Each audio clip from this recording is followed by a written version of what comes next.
বল রন্টি আর দোষ গুণ ডাকছি। কেন ডাকবো আমি দোষ বাঙালির বিয়ে আর তাতে লেট হবে না সেটা কি হতে পারে? আমার 15 ডিসেম্বরের ব্রাইডেরও ওই একই হয়েছিল। আমি আমার দেওয়া টাইম মতো ঠিক পৌঁছে যাই, বাট গিয়ে দেখেও তখনও বৃদ্ধি গায়ে হলুদ কিছুই হয়নি। আমি আমার সেট আপ রেডি করে ওখানে অপেক্ষা করছিলাম। ও আসে প্রায় আমার দেওয়া টাইমের থেকে 2 থেকে আড়াই ঘন্টা পরে।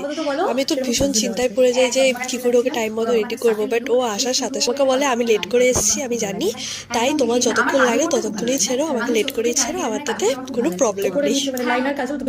আমার দুটোই চোখে খুব স্যুট করে আর ছোট ছোট মানে বেশি ভারী আসবে মানে এরকম হয়ে যাবে।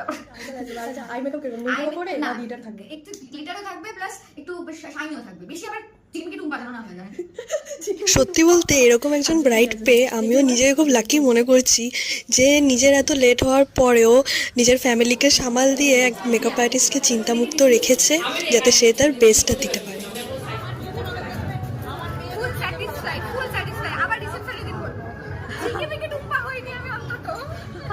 যাই হোক, যেরকম চেয়েছিলেন সবকিছু তাই হচ্ছে, কলকা, হেয়ার, চোখ সবকিছু। আরে আমাকেও সাজিয়েছে, আমাকে সাজিয়েছে 1 ঘন্টার মধ্যে অসাধারণ সাজিয়েছে।